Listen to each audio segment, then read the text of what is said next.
You make no friends in the pits and you take no prisoners. 1 minute you're up $500,000 in soybeans and the next, boom, your kids don't go to college and they've repossessed your Bentley. Are you with me? The revolution starts now. We have to pass the bill so that you can find out what is in it. Turn those machines back on! You are about to enter the Peter Schiff Show. Show me the money!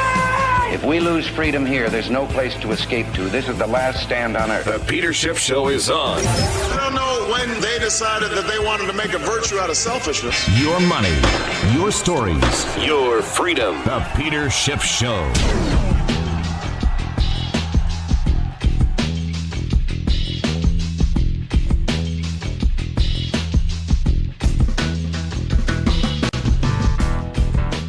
Well, today was another big day in the precious metals. And you know, that sharp correction is quickly becoming a distant memory at this point. Gold was up about $70 today, but it was up $100 on Monday. So as I am recording this podcast on Wednesday evening, gold is back at 4,200. In fact, it did trade above that earlier today. In fact, gold was only higher than it is right now on 5 days in history, right? This was before the correction. Silver, on the other hand, has had an even bigger comeback. It was up better than $2 an ounce today. It actually traded above 53.50 intraday. It backed off a little bit. We're at 53.31 right now, but we're only about $1 below the record high. The highest silver got in that initial run a few weeks ago was 54.40. We came less than $1 away from that today. In fact, based on where silver is right now, there was only one day in history where silver traded higher than it's trading right now. So for all the people that were talking about the end of the bull market, there's only been one day that we've had a higher price. Yet despite that, there are plenty of silver stocks that are still in bear market territory. I looked at a couple of big ones today that were down. I think you're down about 30% in Coeur d'Alene from the high, about 20% in Endeavor Silver, about 10% in Pan American Silver. The only silver stock that I noticed that made a new high, because it was up 8% today, was Hecla Mining. But the fact that so many silver stocks are basically in bear markets when silver is trading at the second highest price that it's ever traded, it just shows you how quickly the sentiment soured just on a sell-off. And remember, silver got down to about $46 in change at the low, and now we're back up to 53 plus. And as I said, 50 is no longer the resistance. I mentioned that on the podcast I did on Friday when I just got back from the New Orleans conference, and I mentioned that there wasn't a lot of exuberism there. But it was tempered, and there was a lot of people that were worried about a bigger correction, a lot of people talking about taking profits. And what I was saying was the mistake that people are going to make in this bull market is taking profits too soon. Now, sure, traders, you could have sold and bought back these gold stocks. They did have a big enough pullback. In fact, you could still buy back if you got out right at the top. But most people aren't going to get back in. They're going to get out and, they'll be waiting for a bigger correction. The corrections are generally very swift. Maybe they're shallow and they're over with. A lot of people who probably bailed out aren't back in yet. And the next thing they know, we're going to be at record highs. Now, certainly in the metals themselves. I mean, silver can easily hit a new record high this week. Gold, is a little bit further from its high. Gold still has a couple of $100 to go because gold, I think, almost hit 5,400.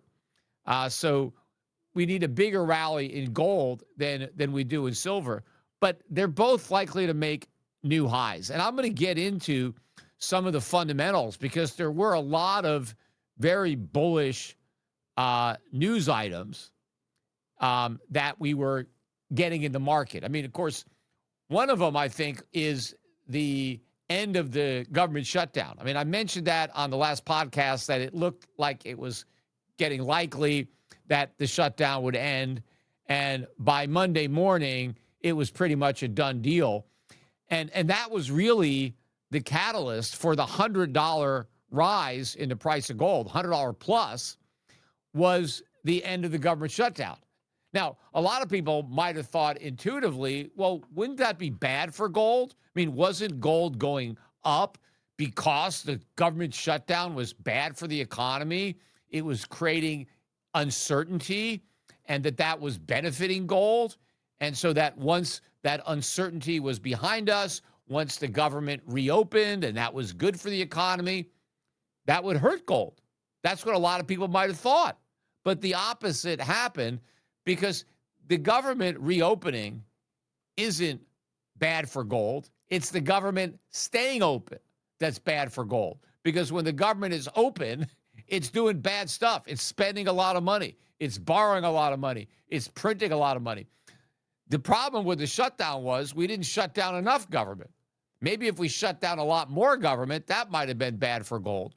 But the fact of the matter is, it's business as usual in Washington, D.C., and that's good for gold, because it means the reckless spending is going to continue, the money printing is going to continue, and so inflation is going to get worse, the dollar is ultimately going to crack, and all of this is bullish for gold and bullish for silver. But before I get to some of the other things that happen, I also want to juxtapose what's happening in gold and silver right now to what's happening in crypto and Bitcoin and the whole crypto industry. And this is also happening in general because, the Dow Jones hit another new record high today. We're getting closer, right, to a 50,000 Dow, which doesn't really mean much in the context of $4,000 gold, right? The media won't talk to you about that. But we're at, 48,250 or so in the Dow. So the Dow hit a new record high today. But the NASDAQ was flat to slightly lower on the day. So you're getting more of a rotation continuing out of growth, particularly technology stocks, which have had, they had problems last week and they're having more problems again this week. So you're seeing some money coming out of the tech sector. But before people started moving money out of tech, they were moving money out of crypto. Right? The crypto industry has been decimated. Donald Trump, DJT, that stock hit a new 52-week low today. It's down over 70% from its January high. One of the reasons that it's doing so poorly is because it pivoted to become a Bitcoin treasury company earlier in the year. But look at, the Winklevoss, Gemini space station. That thing just came out not too long ago. It's down over 70%. I think the same thing for Circle. Circle is down. It's still up from the IPO because it went crazy. But if you bought it on the highs, I think that first, I don't know if it was the first day or the first week, you're down 70% in that stock. But that stock bullish, also another crypto, down, I think 70%. I mean, these things are getting killed. MicroStrategy is down maybe about 55%. It almost hit a new 52-week low today, which might have been down about 60%, but it didn't quite hit it. Although I think it will probably do it tomorrow. Bitcoin itself is still hanging in there at just over 100,000, 102,000 and change. But Bitcoin is now down 35% priced in gold since its October high. This is November. So from last month's high to now, you've got a 35% drop. Now, in terms of the dollar, it's only down 19%, which is still a lot, but 35% priced in gold. This is a big deal that the entire crypto community is glossing over and acting like it's nothing, right? This is something.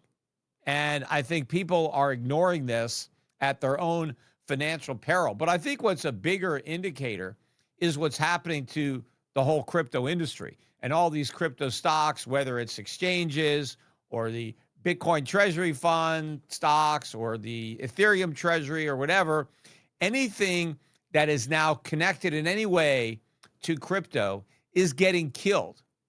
And pretty much anybody who bought into crypto-related stocks this year is getting killed. And, you know, it's ironic because Donald Trump, one of the things he said was that he wanted to make America the crypto capital of the world, or not the crypto, the number one in crypto. He wanted America to be leading the world in crypto and then be the Bitcoin capital of the world. That's what he said was his goal. In fact, in that interview he did for 60 Minutes, he said that was the only thing he cared about, right? Forget about everything else. All he really cares about was making America number one in crypto. Well, the problem is we already are number one. Trump doesn't have to make us number one.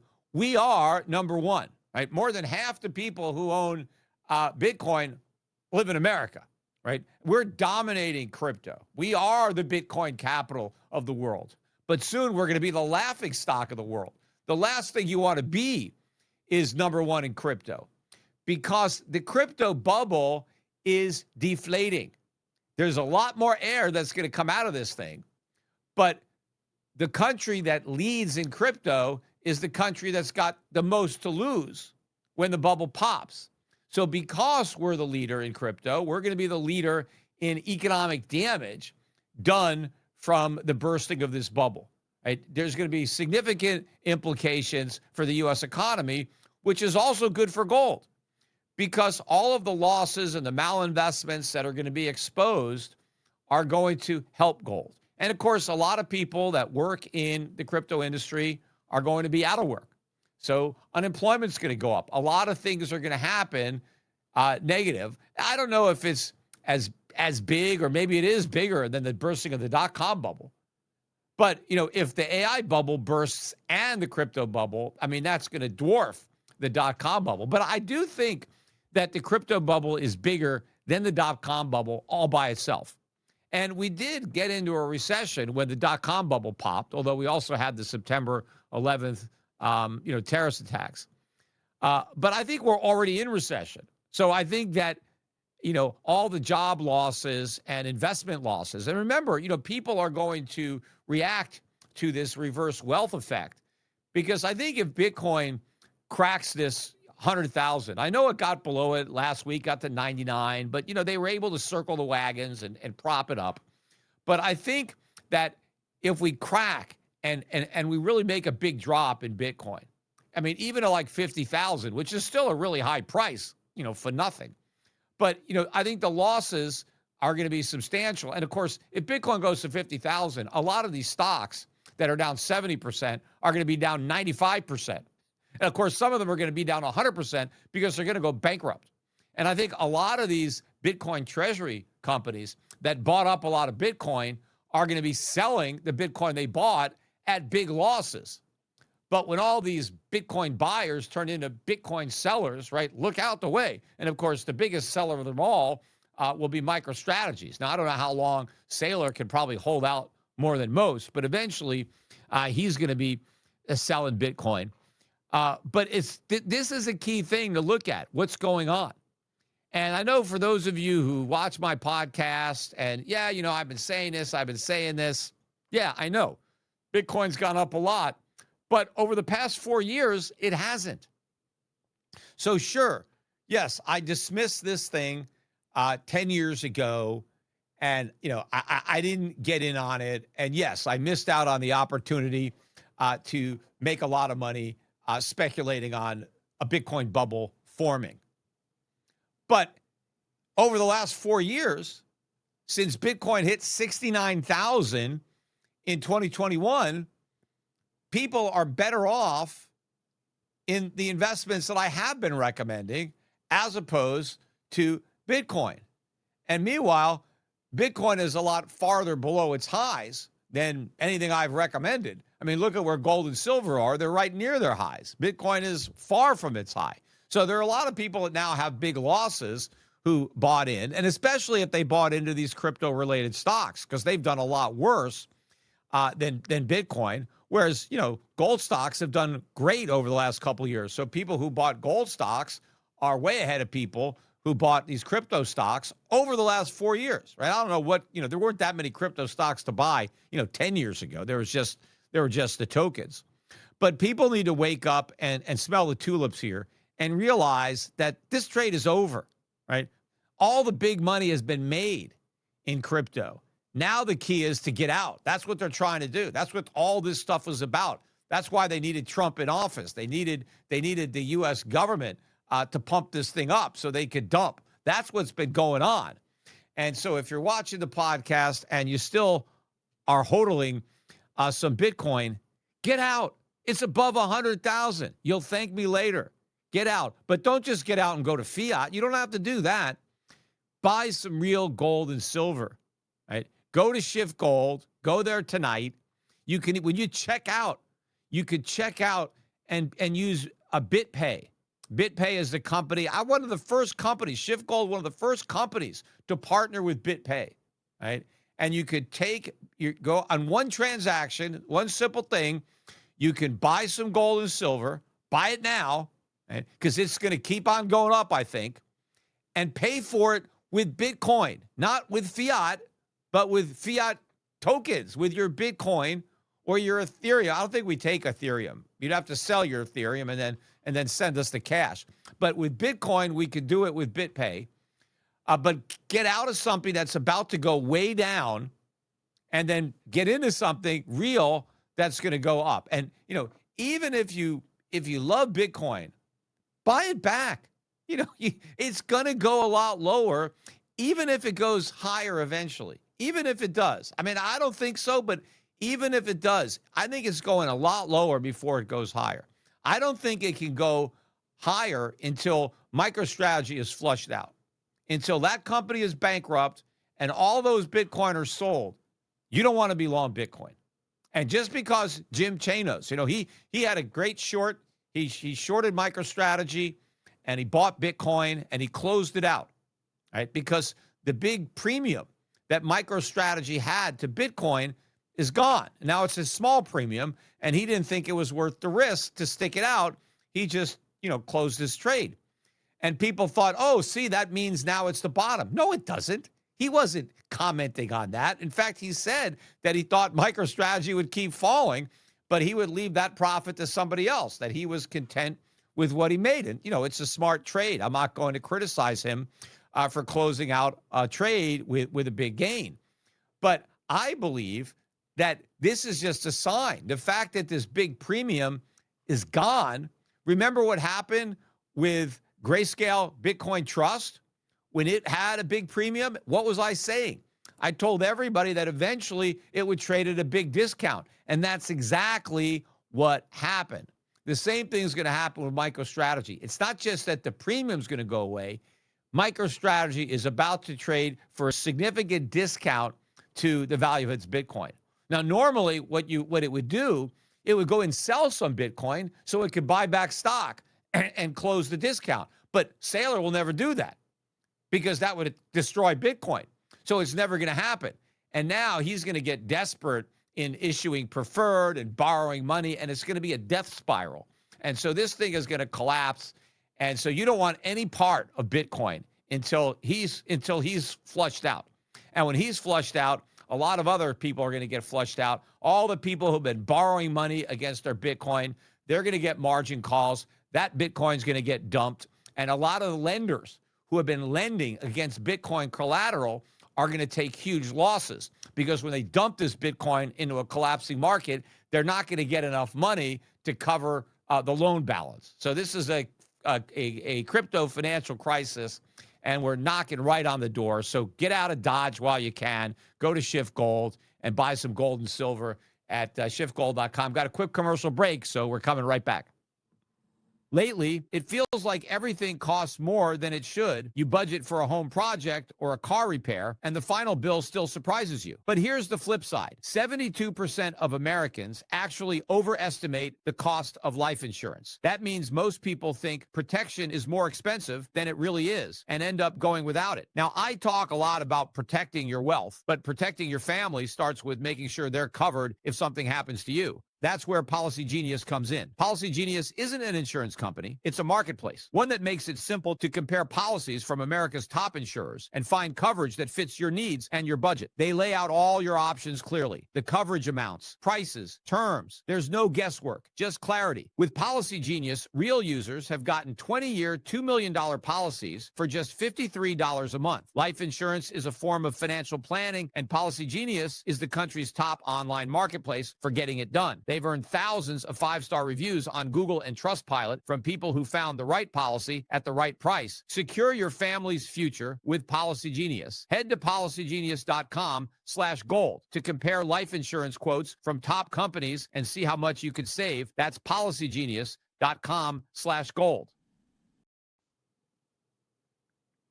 All right. Well, crypto is not the only Trump trade that is blowing up. Another of the Trump trades was the GSEs, Fannie and Freddie. And a lot of people loaded up on shares of Fannie and Freddie. And, you know, it's been a great trade if you made that trade, because before Trump was elected, you could have bought these shares for between $1.50 and $2. They were trading for months and months and months before Trump won. And then when he won, they popped up a bit, but they were still trading, you know, in a $2 to $3 range for, you know, a couple of months. And the reason that people bought them is because everybody was betting that Donald Trump was going to recapitalize the GSEs and release them from conservatorship in this new IPO. And everybody who bought in, it was going to make a boatload of money on this deal. And you know, the stocks are still up now about 5 or 6 times. I mean, they're trading at $8.50, $9. But they're now down about 40% from where they peaked out maybe a month or two ago. But the entire rise in these stocks has been driven by hype coming out of the Trump administration about the IPO. And it's going to happen, and it's going to be great, and these companies are phenomenal. They're the best companies. They're the greatest companies. They're horrible companies. They should be shut down. I mean, they went bankrupt, but unfortunately, they were kept alive in conservatorship. We should have gotten rid of them. But I always said that the problem with the plan to privatize Fannie and Freddie, and I talked about it at length on one of the podcasts, was you couldn't do it with a government guarantee, because before they went bankrupt, there was no government guarantee. The government went out of its way to warn anybody who bought Fannie and Freddie guaranteed debt that there was no government guarantee. That yes, these were government-sponsored enterprises, but the U.S. government doesn't stand behind their debt. And that's why they traded at a premium to treasuries, right? Because obviously the government stands behind treasuries, and they told everybody, they writ it in the prospectus, if you bought anything that was guaranteed by Fannie and Freddie, it had a warning on it. Warning, these securities are not U.S. government guaranteed, right? So that's what the government was saying. Now, the reason the guarantee was implicit was because a lot of the buyers of Fannie and Freddie debt basically said, look, we don't care what the U.S. government says. If Fannie and Freddie go under, we bet they'll bail us out, right? That was the bet that people were making, right? The government won't let it happen. But nobody knew, right? And so it wasn't a sure thing, which is why there was a premium that, yes, if you bought Fannie and Freddie get debt, you got a higher rate of interest than if you bought treasuries, because there wasn't a real government guarantee, but there was the possibility that the government would bail them out anyway, even though they told you and they warned you that they weren't going to do it. The market was like, yeah, right. Now, it turns out that the buyers of Fannie and Freddie debt were, in fact, right. The government did bail them out, even though they told everybody they wouldn't do it. But they never, there was never an actual guarantee. Well, Donald Trump stated that he wants to bring them public, but revive the implicit guarantee. He says, I want to bring them public with an implicit guarantee, but you can't do that. The government can't state, yes, we have an implicit guarantee, because then that's explicit. And in fact, just by saying that, you create a legal obligation. Because if the government says, look, in the prospectus, we say that there's no guarantee, but don't worry, there really is. Even though we told you we're not going to guarantee it, we're going to. Well, I mean, people could rely on that. The government never went out of its way to reassure anybody that there was a guarantee. They did the opposite. No guarantee, no guarantee. And so, but Donald Trump realized if we bring these things public without a guarantee, mortgage rates are going to go up, which he doesn't want. He doesn't want mortgage rates to go up. So he thought, well, we'll bring them public with the implicit guarantee. Well, that's impossible, because if you state that the guarantee is implicit, well, now it's explicit. And in fact, an explicit guarantee would in fact require congressional approval, because now you're obligating the U.S. government, right? You're putting the U.S. government legally on the hook. And so Congress would have to authorize that. And it's not going to get through Congress because there's not enough Republicans that want to do that. And of course, none of the Democrats will. So he's got no chance of getting an explicit guarantee through Congress. And of course, that would make the moral hazard even worse. I mean, think about all the damage that was done with an implicit guarantee. It would be even worse if they made it explicit. So Trump said he wanted to do something that was impossible. And I think that guys inside his administration, even though they were pumping this up to help out their buddies, because by the way, some of Trump's biggest donors own all the stock, right? They were the big buyers of Fannie and Freddie. They gave a lot of money to his campaign and supported him. And one of the things they expected in return was the Fannie and Freddie IPO, right? That's how they were going to get a big payday on the money they invested in his campaign. Because had Biden won or Harris won, there was no way these things were gonna be IPO'd. And so by talking it up, right, they got the prices to go up. But I think they realized that it was impossible to do this. And so then Pulte, who is the head of this whole thing, right, FHA and oversees Fannie and Freddie, he came out and he said, you know what? We're going to do the IPO, but we're going to keep the company in conservatorship, which, number one, defeats the whole purpose of the IPO, because the whole idea was recapitalize and release them from conservatorship. And so investors would be buying these private companies that were no longer in government conservatorship. They would put a bunch of money in, right, to recapitalize them so they could theoretically stand on their own, and then they would own shares in a private company again.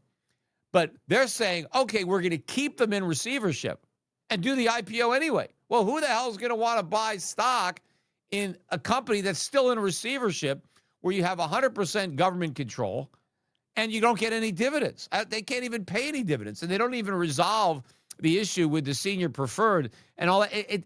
It's like they're trying to figure out how to have their cake and eat it too, without acknowledging the elephant that nobody knows is in the room, which is you can't do it.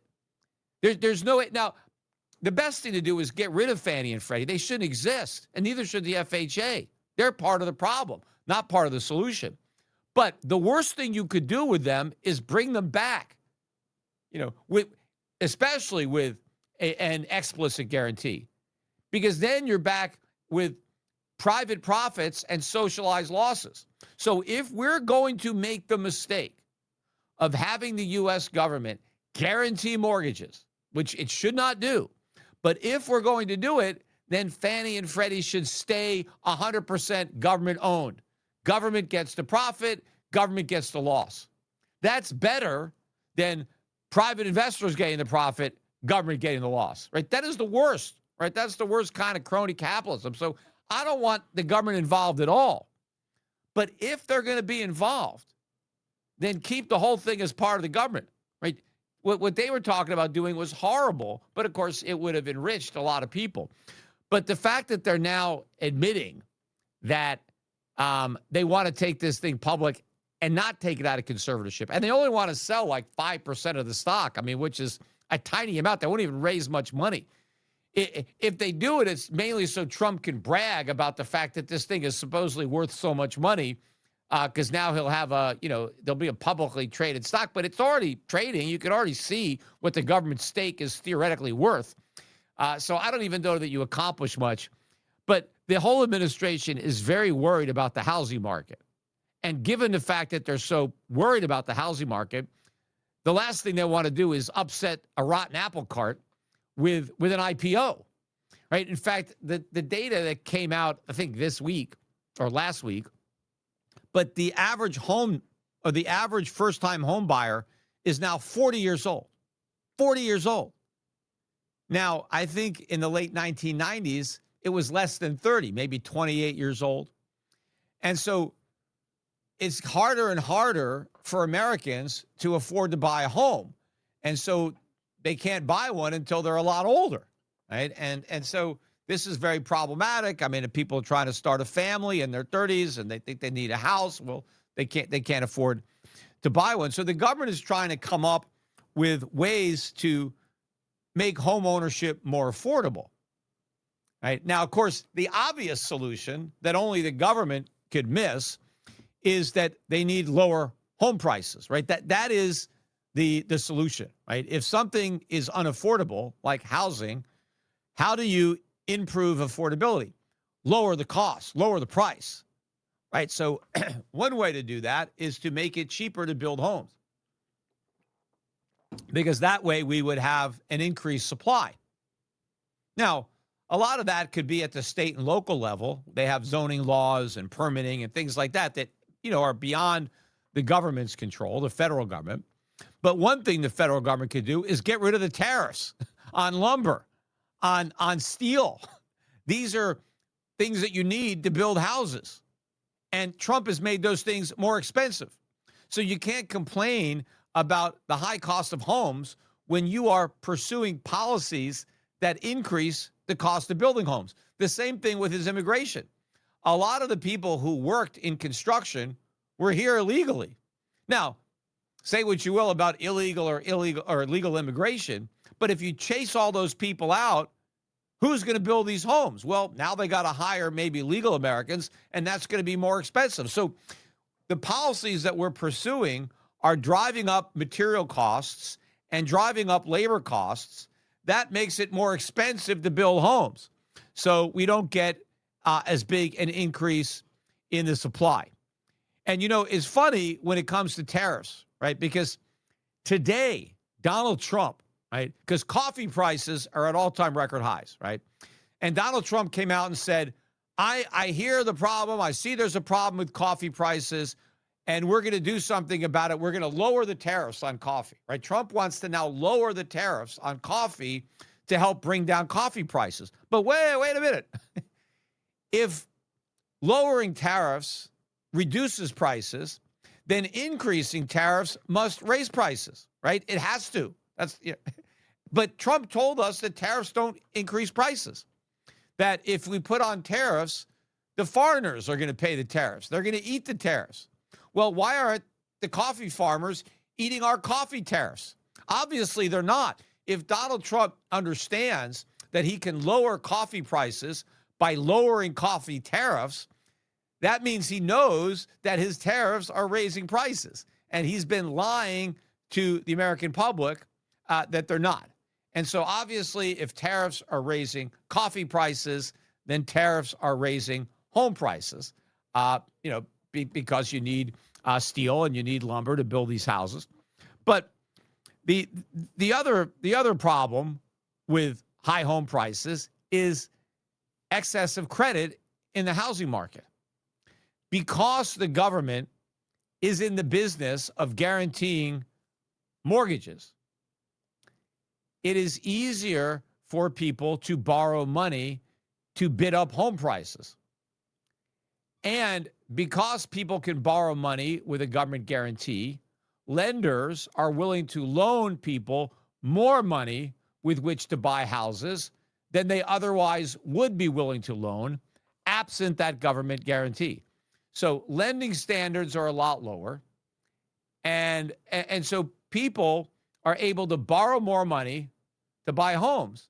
Well, that means that home prices are higher, right? It's the same thing with college, right? Why is college so expensive? Because the government guaranteed student loans, or the government provides student loans. And now the students take this money they got from the government and they go and they bid up tuition prices. Colleges are able to raise their tuitions because the students have all this government money.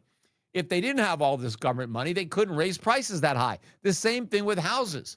If the government got out of the mortgage business, it would be a lot harder for people to take out loans. They would take out smaller loans, and so there would be less money bidding for homes. And so prices would come down. So if you get the government out of the way, you get rid of the tariffs, you get rid of government guaranteed mortgages, housing prices are going to come down, and now you've solved the affordability problem, right? Because houses are cheaper. More people can afford them. Yes, you can't get a government guaranteed mortgage, but you don't need to borrow as much money because the house is a lot cheaper. And you might be able to get a mortgage without a government guarantee because the mortgage itself is a lot smaller, right? And of course, you know, the other reason is people have a hard time saving up for a down payment because they're paying such high taxes, because the government is so big and it taxes so much. It's hard for people to save for a down payment. Oh, and by the way, you know, interest is hardly anything, so you don't really get any interest when you're trying to save up for a down payment. But instead of doing any of these things that would allow housing prices to come down, the government is now trying to figure out new ways to make it easier for people to borrow more money to overpay for expensive houses, to make the problem worse. And these three things are also going to make it harder to do any kind of Fannie or Freddie IPO. So one thing that they want to do is they're talking about Fannie and Freddie now guaranteeing 50-year mortgages, not a 30-year fixed rate, but 50-year fixed rate mortgage. Now, think about it. I just said that the average guy buying a home is 40 years old. That means he's going to have to live to be 90 to pay off that mortgage. 90 years old. And you know, that assumes there's no, cash out refinancings, doesn't do any home equity loans, right? He just makes his payments for the next 50 years.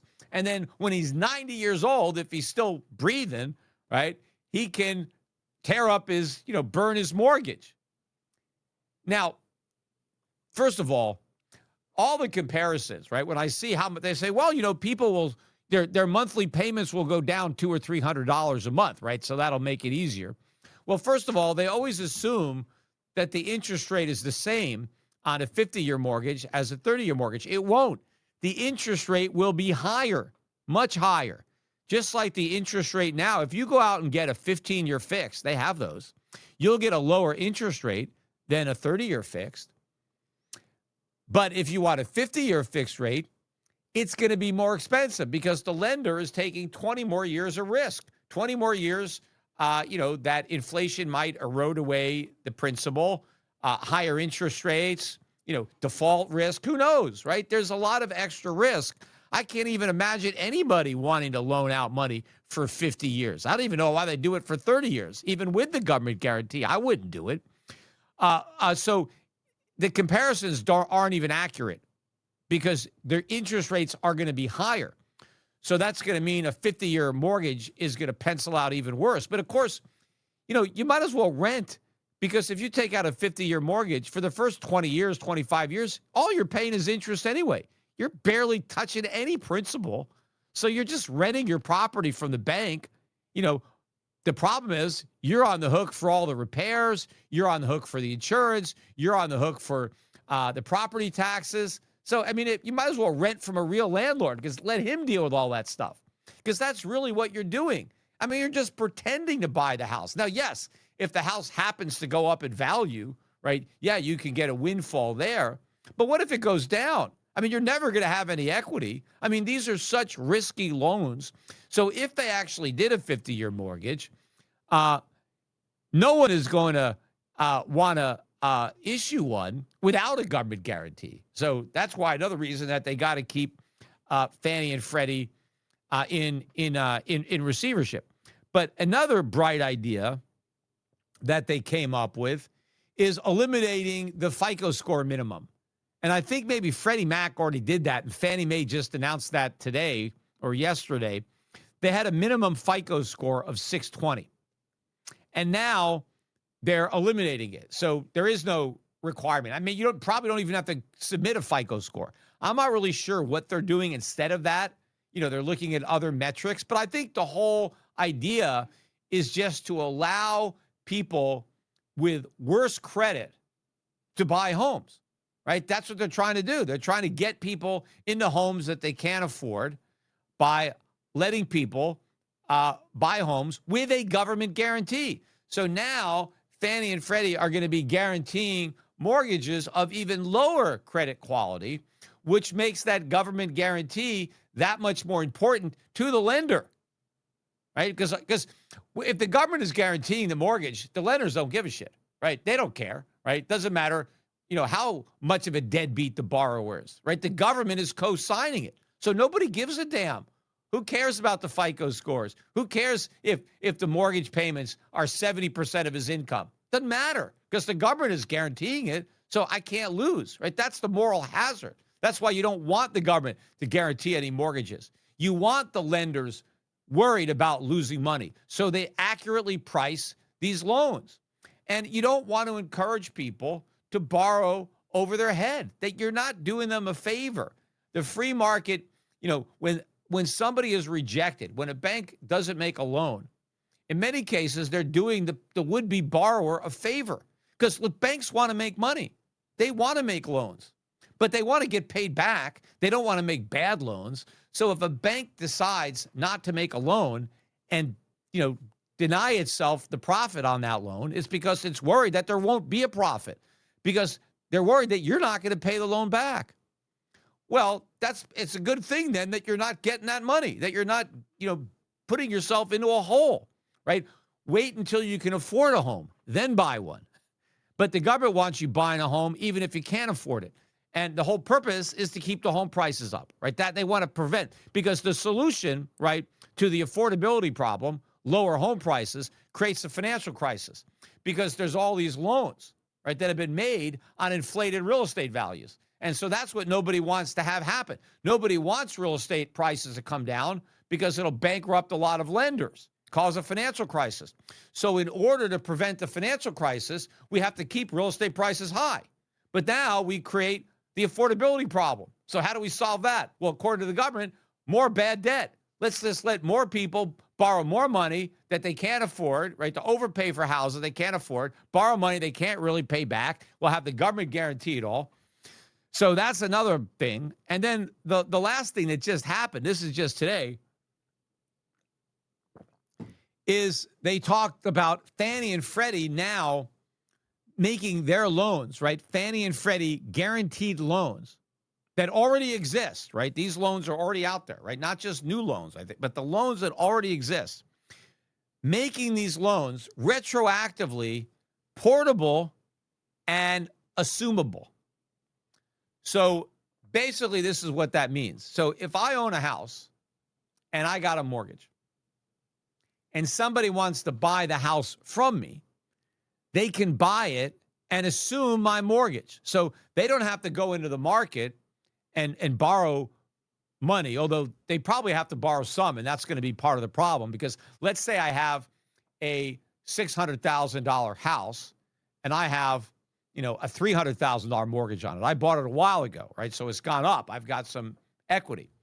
And now somebody wants to buy that house from me, even if they have a $100,000 down payment. They don't have a $300,000 down payment, right? So they can't really assume my loan and give me $600,000, or, you know, they'd have to give me $300,000 for the house and then they would take the house subject to a $300,000 mortgage, right? And that would be $600,000. But most chances are they're not going to have the $300,000 cash. They're going to have to go get a loan. But that loan is going to have to be subordinated to the mortgage that they're assuming. So now you have to go and get a second mortgage. And that second mortgage is going to come with a much higher interest rate than a primary mortgage would have come with because it's in a weaker position. So you're not going to really get as a buyer, if I've got a 3% mortgage and you need to borrow more money, it's going to average a lot higher than that. It may be lower than, the current rate, but it's not going to be the same low rate that somebody has now. But so one way is a buyer can assume my mortgage. The other would be that assuming I can sell my house, maybe I can find somebody who could actually afford to buy it, and I want to buy another house, I can port my mortgage to that new house. So instead of selling my house, because a lot of people don't want to sell a house now where they have, 3-4% mortgage and then buy another house and take a 7% mortgage. So what you could do with the portability is I can sell my house and then keep that mortgage when I go buy another house. Now, again, if I buy a bigger house, that's going to be problematic, but maybe I buy a smaller house. So maybe I don't need to take out a second mortgage. I can sell my main house and downsize, and I could take my mortgage, which, may be plenty of money to finance a smaller property, and I can just port that over, right? But doing this is definitely a good thing for the homeowners that have these mortgages, because it will do two things for the homeowners. To the extent that they can allow the buyer to assume their mortgage, it will allow them to sell the house at a higher price than they could otherwise sell it if the buyer had to borrow more expensive money. Or if they want to sell the house and buy something else, they now have the portability of the mortgage. So it gives them more flexibility to be able to downsize, to be able to move. So it's definitely good for the people who already own homes. Now, it's not good for the people who want to buy homes, even though they could assume the seller's mortgage, because that's going to be factored into the price. Because there's a low mortgage that you can assume, the seller is going to want more money for the house. Right? So home buyers never get helped by these government subsidies, because all the subsidies do is result in a higher home price. Like the same thing with a tax-deductible mortgage. Right? They don't benefit the people that want to buy a home. They benefit the people that already own them, right? Because if I want to buy a home now, because my mortgage interest is tax deductible, that's part of the price. Part of what you're buying when you buy a house is you're buying the tax write-off. When people do these rent versus own comparisons, they always compare the after-tax cost of owning, because they don't get a tax write-off for rent, but they do for mortgage interest. And they factor it in. But if you could not write off the cost of your home, you would pay less for your home, because people would not be willing to pay as much. So it's the person that already owns the house that benefits from the fact that he can deduct his mortgage, right? Because he owns it now. But it doesn't help the would-be home buyer, because he's just going to have to pay up to get that tax break.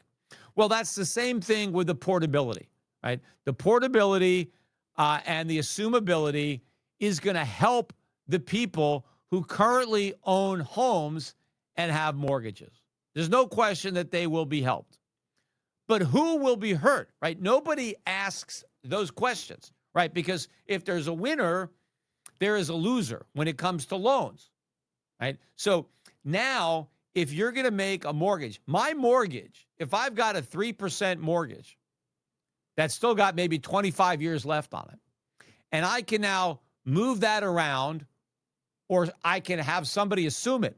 If I have all this extra benefits, that mortgage is more valuable to me, but that means it's now a bigger liability to the lender who is stuck with that paper. Look, if you wrote a mortgage a few years ago at 3%, right? You're hoping that the guy sells his house so that mortgage gets paid off and you get out of jail. You are losing money every year on that mortgage. You're stuck with it. I was warning about this before it happened, that this was eventually going to be a problem. In fact, all the banks that are holding these long-term mortgages, right, if they marked them to market, a lot of these banks would be insolvent. But, they're not marking them to market, but they're hoping they're going to get repaid. But if the Trump administration does this and transforms all these mortgages and makes them assumable and portable, they may never get repaid. All of them are going to be there until maturity. And in fact, maybe you could just sell your mortgage to somebody else, right? Even if I wouldn't just sell my house. I mean, you basically own the mortgage and it can go from property to property. If it's a 3% mortgage, nobody is ever going to pay it off, right? They are going to milk that thing until the very last payment. And so that totally changes the game, because all these lenders, they always assume, well, the life of a mortgage, even though it's a 30-year mortgage, we know, from actuarial tables, typically within 7 years, 10 years, the property gets sold, something happens, the mortgage gets paid off, and, I get my money back. Now they're just going to have to say, okay, every single one of these mortgages is going to be held to maturity. I don't know who's going to be who's going to be making the payments. And of course, that's the other problem too for these banks, is they're not going to make any money, if they're just accepting or a portable mortgage as opposed to underwriting a brand new mortgage, because they're stuck loaning money, right, at 3% as opposed to writing a new mortgage at 7%. They don't want these mortgages. And of course, what about the credit quality, right? Is the buyer, the new buyer, let's say I loan my money to somebody, and now the new buyer is even less creditworthy than the original buyer, right? In fact, he may well be. I don't know how they're going to try to assure that the person who's buying the home is at least as creditworthy as the current owner of that mortgage. But the bigger risk is that this blows a bigger hole in the balance sheets of all of the lenders. So much so that they may need bailouts from this alone. You may have to have a Federal Reserve bailout of lenders. Now, of course, if all these mortgages are guaranteed by Fannie and Freddie, that also hurts the value of Fannie and Freddie, because Fannie and Freddie has to guarantee these mortgages for the next 30 years. And even worse, of course, separately, if they have 50-year mortgages, and those are portable and assumable over a 50-year time horizon. But forgetting about the 50-year mortgages, all those 30-year mortgages that have 25 years left on them or whatever, that Fannie and Freddie guarantees right now, all of those mortgages will become significantly more risky if they're assumable and portable. That means that Fannie and Freddie are on the hook for much greater potential losses on these mortgages, which means the U.S. taxpayer, of course, is on the hook right now with the guarantee. But all these things that they're doing, they're trying to loosen the reins. They're trying to make it easier for people to borrow money, to overpay for homes, lower their monthly mortgage payments, get rid of the FICO scores. All of this is designed to keep air from coming out of the housing bubble. And so I know that they obviously are getting desperate, coming up with all these gimmicks, but I don't know how many of them they're actually going to implement. But in the meantime, just talking about all this stuff should be very nervous. I don't know why the banks, those stocks aren't really going down. The financials are doing all right now. Fannie and Freddie have gone down. Tech stocks are going down. Crypto is going down. But this is all dangerous stuff for the financial sector. But all this is great for gold and silver, Because what is all this easy money, lower, lax lending standards? This is all going to be more inflation. It's going to lead to more quantitative easing, money printing, a weaker dollar, right? All of this is bullish for gold and silver. That's why the prices are going up, right? And that's why they're going to keep going up. And in the meantime, the markets have not reacted. They're still shell-shocked from that correction. And they haven't realized, like I just said, silver was only higher than it is right now on one day, and it was barely higher. Yet you have all these stocks that are in bear markets because of that, right? So it's not going to be long. All those silver stocks, I think, are going to make new highs. Gold stocks, some of them have made new highs. Barrick Gold made a new high. Their earnings came out on Monday. Again, blowout earnings, record revenue, raised the dividend. The stock's up about maybe 13% in the last 3 days. And it's at a new high, so it took out its high. I noticed IM Gold, another stock we have even in our value fund. That stock hit a new record high today, or I don't know if it's a record going back, but 52-week high. So some of these stocks have taken out their highs, but the vast majority of stocks are still significantly below where they were when gold and silver prices were not that much higher than they are right now. But it's just that fear entered the market, and it's just taking a little bit of time for that to, go away. People have a memory of that. But again, that's what the markets are doing. They're trying to check the enthusiasm. They're trying to prevent people from getting too long, too leveraged by introducing some two-way risk in the market, right? It's not going to go up every day, but you got to be smart enough to recognize that this is a massive bull market. This is early, and any downturn is simply an opportunity to add to your positions. That's it. And yeah, you don't need to lever up. If you're going to lever up at all, you got to wait for the flush out. You got to wait for the big drop if you're going to do something on margin, right? Don't chase the market like that. But yeah, if you get a big pullback, you could take advantage of the fact that other people are getting chased out of this market. So again, the gold stocks are great investments. I think my gold fund, the Europe Pacific Gold Fund, EPGIX is the no load symbol. Buy that. And there are some smaller gold stocks too, some even smaller than the ones we buy in my gold fund, right? We have those. You can get them from my new investment newsletter, Strategic Assets. We've got a premium newsletter at Schiff Sovereign. Everybody should be subscribing to Schiff Sovereign because it's free, right? So what do you got to lose there? But we do have a premium letter that has investment research, independent investment research, independent of, my asset management company. But the analyst there that we have at Schiff Sovereign has come up with some huge winners. Some of these small stocks that have just gone up a lot, but some of these stocks, one of them is still, I think, 2.5 times earnings, even though it's tripled or quadrupled, pays a great dividend. These stocks are just under a lot of radars, but they're on the radar of the analyst at Schiff Sovereign. So if you go over there, you could subscribe to Strategic Assets. It's not that much money. I forget what it costs. It's small, but it's a monthly subscription. You can cancel whenever you want, get your money back. There's no questions asked. You're not satisfied, just stop the subscription.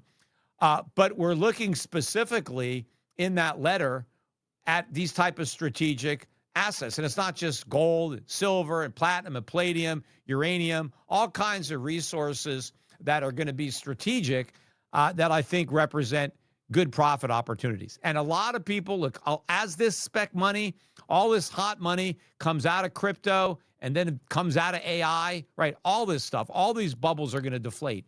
Where is that money going to go? I think it's going to go into mining. I think that's the real story because there's actually tremendous value in that sector, but there's also going to be momentum. And so the people who are looking for momentum, that's where they're going to go. Except now the momentum is real because it's based on actual earnings and actual earnings that are going to grow substantially. Look, oil was down almost $2 a barrel today. These mining companies are just laughing all the way to the bank. Their costs are collapsing. Oil is, the biggest cost they have other than labor, and their labor costs aren't even really rising that much because normally when gold and silver prices are this strong, the dollar would be tanking against the Canadian dollar or the Australian dollar or the South African rand or the Brazilian real or any of these currencies. But it's not, right? The dollar's not tanking. Just gold is soaring. So their labor costs are in check. Their energy costs are low at $58 oil and $4,200 gold. I mean, that is a huge differential. So the blowout earnings that we saw from Barrick, that's just going to continue. Not just for Barrick, but everybody, this company. And Wall Street is going to sit up and take notice. And you still got plenty of opportunity to buy these stocks. Meanwhile, just, dividend-paying stocks, foreign stocks continue to benefit. My dividend payers fund, which is not a gold fund, has a small allocation to gold stocks. It's up now about 54% on the year. 54%. People are talking about, the big move in the U.S. stock market.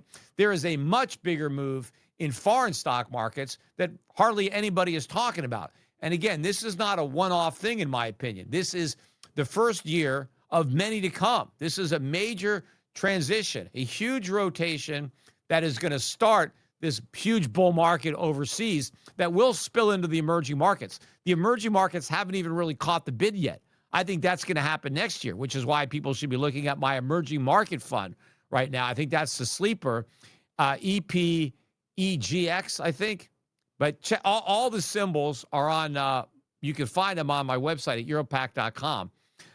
But this is the trade, getting out of U.S. into foreign, getting out of tech into value, getting out of crypto and Bitcoin into gold and silver. These are the transitions that are taking place. And the people who are stuck in these momentum plays don't even realize that the bottom is dropping out from under their feet. Anyway, that's it for today's show. Don't forget, I'm probably going to do another podcast on Friday on my YouTube channel at Shift Gold for Shift Gold Friday Market Wrap, because I expect another two big days in the price of silver and gold between now and Friday. So you don't want to miss that. So make sure and go to the Shift Gold YouTube channel and sign up so you get a notification when I do that podcast on Friday. Bye for now.